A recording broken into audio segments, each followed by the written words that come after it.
All of you. आज मैं पिछली कक्षा में पढ़ा रहा था क्या, हिंदू विवाह के लिए आवश्यक शर्तें। आवश्यक शर्तों में 5 चीज़ें बताई थी। 5 चीज़ों में से तीसरे पे हम लोग अब पहुँचे हैं। कौन सा है? आयु। किसकी आयु? पक्षकारों की आयु। Age of the parties. पक्षकारों की आयु क्या होगी? एक वैध विवाह के लिए, हिंदू वैध विवाह के लिए पक्षकारों की क्या आयु होगी, ये आपको जानना बहुत जरूरी है, क्योंकि ये 5वां तत्व, आवश्यक तत्व है इसके। किसके? 5 आवश्यक तत्वों में से ये तीसरा आवश्यक तत्व भी है इसमें, और ये जरूरी है। यदि ये पक्षकारों की आयु सही नहीं है एक्ट के हिसाब से, तो विवाह शून्य या शून्यकरणी नहीं होगा। विवाह तो वैध होगा, लेकिन विवाह वैध होगा लेकिन दंडनीय होगा। ठीक है, ऐसा विवाह वैध होगा लेकिन दंड के भागी होंगे। कौन दंड के भागी होंगे? जिसने ऐसा विवाह करवाया है। जिसने ऐसा विवाह करवाया है, तो करवाने में कौन कौन होते हैं?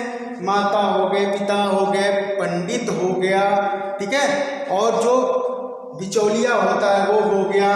और लेकिन ये इन सारे लोगों के अलावा जो बाराती होते हैं वो, और सगे संबंधी जिन्हें इस बात का ज्ञान नहीं है कि वो नाबालिग हैं या छोटे उम्र के हैं, तो उन्हें नहीं सजा होगी। बाकी सब बिचौलिया को होगी, माता पिता को होगी, जो पुरोहित या पंडित जिसने विवाह संपन्न करवाया है जानते हुए, वो भी होगा। लेकिन ऐसा प्राचीन काल में नहीं था। प्राचीन काल में एज की कोई सीमा नहीं थी। ठीक है, कि कब शादी होगा, कैसा होगा, ऐसा कोई इतिहास नहीं मिलता है, ठीक है, एज को लेके। लेकिन महाभारत काल में कुछ साक्ष्य मिलता है। क्या मिलता है? कि जो व्यक्ति है, पुरुष है, यदि वो 30 वर्ष का है तो वो 10 वर्ष की लड़की से शादी कर सकता है, और जो 21 वर्ष का है वो 7 वर्ष की लड़की से शादी कर सकता है। 21 वर्ष का पुरुष, 7 वर्ष की लड़की, ऐसा साक्ष्य महाभारत काल में मिलता है। फिर धीरे धीरे परिस्थितियां बदली, फिर अंग्रेज शासन करने आए, तो फिर 1929 में बाल विवाह अवरोध कानून, जिसे शारदा अधिनियम भी कहा जाता है, फिर अंग्रेजों ने बनाया, और अंग्रेजों के द्वारा बनाए गए इस अधिनियम में पुरुष की आयु कितनी रखी गई? 18 साल, और लड़की की आयु क्या रखी गई? 15 साल। यदि कोई व्यक्ति पुरुष है और जो पुरुष है वो 18 साल का हो जाता है, तो उसकी शादी वैध होगी, और लड़की की उम्र क्या होगी? 15 साल। इससे छोटी उम्र के लोगों को बाल विवाह माना जाता था। ठीक है, फिर धीरे धीरे हम स्वतंत्रता की तरफ बढ़े, स्वतंत्र हुए। स्वतंत्रता के बाद अधिनियम बना। कौन सा अधिनियम बना? 1955, हिंदू विवाह अधिनियम 1955। 1955 में कुछ शर्तें रखी गई। क्या आयु रखी गई? जो शारदा एक्ट 1929 में बना था, उसी एक्ट की जो एज थी वही एज रखी गई। किसमें? 1955 में, जब हमारा कानून बना। तो उस समय क्या एज थी? 18 पुरुष की और 15 लड़कियों की। ठीक है, तो यही एज फिर 1955 के अधिनियम में भी रखा गया, हिंदू मैरिज एक्ट में। लेकिन जब संविधान संशोधन 61वां होगा, उसके बाद आयु बढ़ी। लेकिन क्या नाम है, 1978 आते 1829 से लेके 1978 आते इस अधिनियम में एक संशोधन किया गया। उस संशोधन का क्या नाम है? बाल विवाह अवरोधक संशोधन अधिनियम। बाल विवाह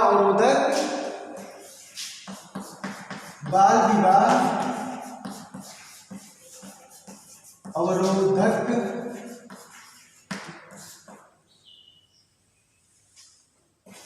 अधिनियम 1978। इस एक्ट के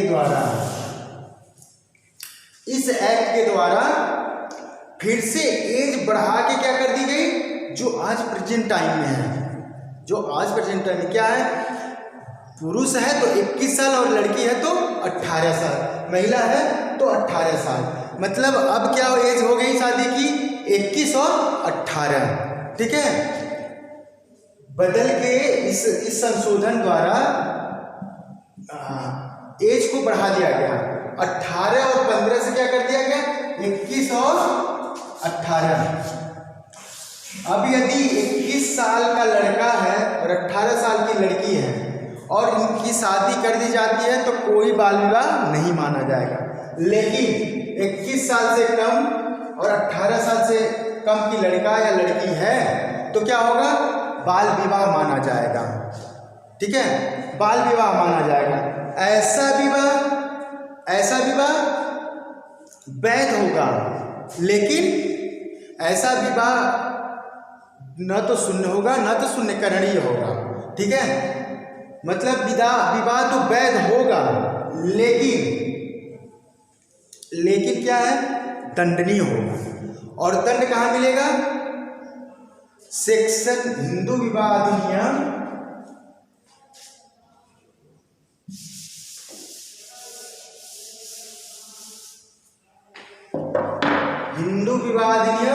की धारा 1955 की धारा सेक्शन 18 क में ऐसे विवाह के लिए दंड कहाँ होगा, 18 क में। पक्षकारों की आयु सेक्शन 5(3) में है। हिंदू विवाह अधिनियम की धारा सेक्शन 5(3) में है, क्या है, पक्षकारों की आयु के बारे में बताया गया, जो वर या वधू है उनकी आयु के बारे में बताया गया है। और सेक्शन 18 में यदि ऐसा विवाह करा दिया जाता है तो दंडनीय होगा। 18 क में कितने साल का होगा दंड, 2 वर्ष कठोर कारावास,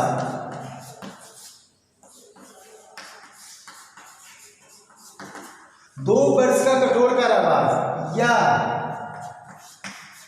1 लाख रुपए का जुर्माना।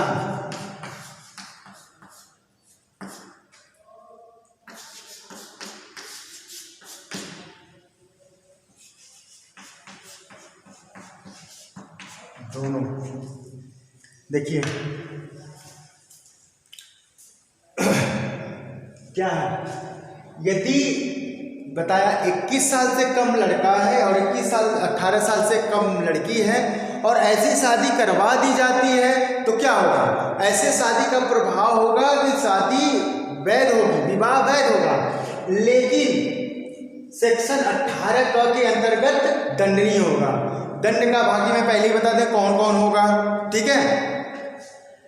18 क के अंतर्गत यदि ऐसे शादी करवाने वाले दोषी पाए जाते हैं तो उनको क्या होगा, 2 वर्ष का कठोर कारावास, 2 वर्ष का क्या होगा, कठोर कारावास होगा, 2 वर्ष का कठोर कारावास या है और नहीं है क्या, 1 लाख का जुर्माना, 1 लाख रुपए का जुर्माना होगा, ठीक है, या 1 लाख रुपए का जुर्माना होगा, या दोनों, जैसा न्यायालय समझे, या दोनों, कुछ सजा दे दे या कुछ जुर्माना, जैसा न्यायालय समझे। वो ये चीजें न्यायालय जैसा समझे जब भी कहा जाता है तो ये न्यायालय के विवेक पे होता है, न्यायालय के विवेक पे, और कुछ तथ्य और परिस्थितियां जैसी होती हैं उस केस में, और न्यायाधीश महोदय के जो उस समय प्रेजेंट माइंड में या जो भी उन्हें उचित लगे, इनमें से दोनों दे सकते हैं, या दोनों दे दे सजा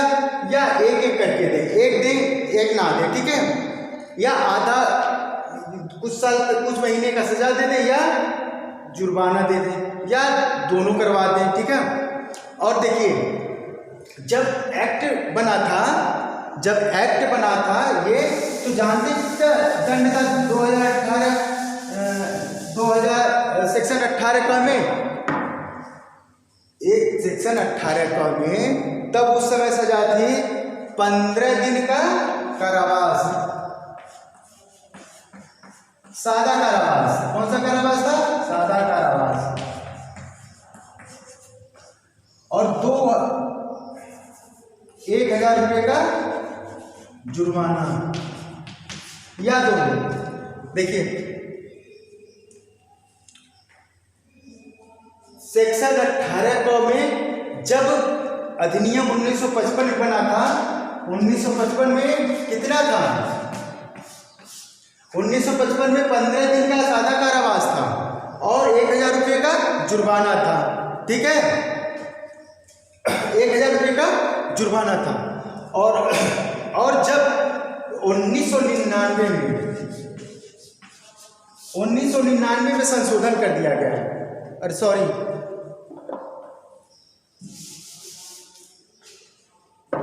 ये 1999 नहीं है, 2007। 1999 में मिर्गी को हटाया गया था यहाँ।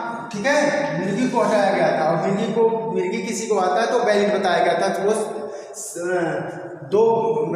भाग 2 में बताया था इसके। ठीक है, 2007 में जो अभी मैं बताया था कि 1,00,000 रुपये या 2 साल का कठोर कारावास कर दिया गया। क्यों किया गया? समाज में तब भी ये एक्ट बनने के बाद भी और ये एक्ट बनने के बाद भी विवाह बहुत ज़्यादा था। राजस्थान में, मध्य प्रदेश में, ठीक है, एमपी में, यूपी में बहुत से बाल विवाह हुआ करते थे। तो क्या था, 1955 में तो 15 दिन का कारावास और 1,000 रुपये जुर्माना ज़्यादा ही था। 1955 में उस समय के हिसाब से जुर्माना और सज़ा ठीक थी, लेकिन समय बदला। अब 1,000 रुपये की वैल्यू बहुत कम है। 2007 में 2000 तक 1,000 की वैल्यू बहुत कम है। तो इसलिए समय की मांग को देखते हुए इसमें संशोधन कराया गया, संशोधन किया गया। तो संशोधन 2007 में हुआ। 2007 में अब इसे बढ़ा के 1,00,000 रुपया और क्या कर दिया गया? 2 साल का कठोर कारावास। सादा कारावास नहीं था तब, सादा कारावास था, लेकिन अब क्या है? कठोर कारावास है। ठीक है, तो ये 3 में ये चीजें थी। तो ये 3 में सेक्शन 5+3 में ये चीजें थी। एक केस है दुर्योधन प्रधान बनाम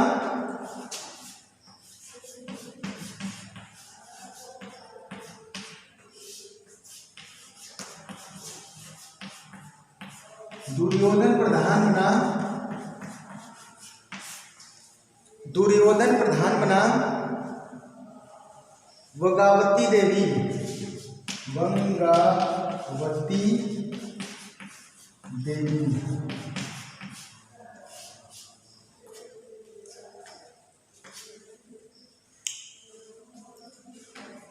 AIR 1977 उड़ीसा।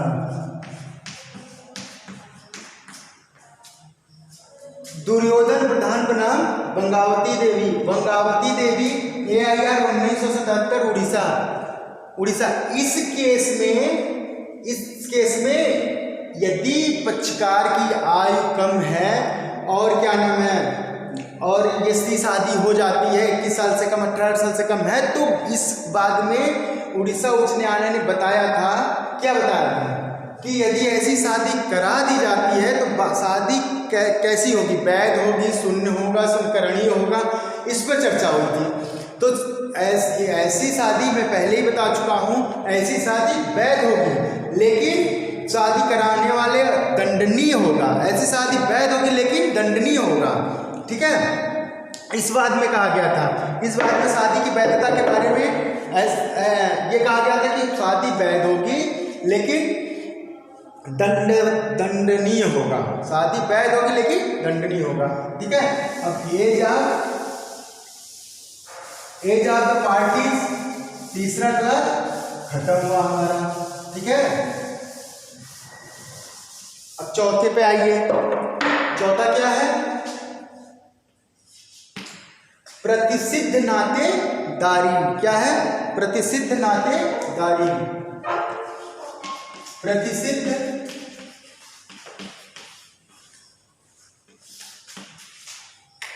प्रतिसिद्ध नातेदारी, प्रतिसिद्ध नातेदारी,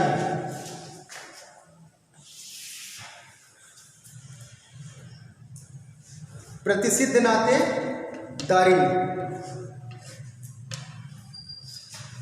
प्रोहिबिटेड रिलेशनशिप,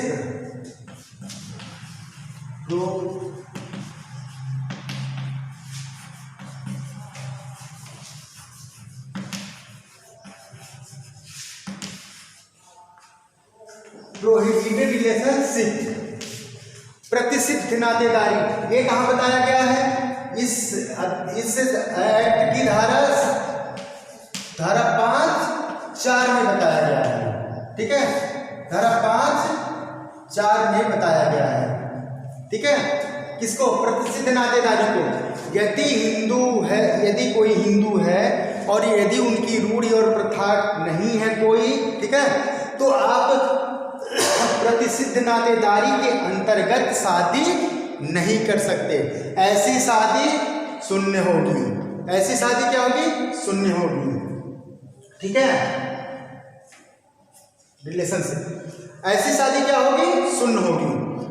और मैं आपको बता रहा हूं कि प्रतिसिद्ध नातेदारी में क्या क्या होगा। ठीक है, विवाह के जो पक्षकार हैं, ठीक है, विवाह के जो पक्षकार हैं वो प्रतिसिद्ध नातेदारी के अंतर्गत कब आएंगे? ठीक है, कब आएंगे ऐसा बताया जा रहा है आपको। पॉज किया हूं यार।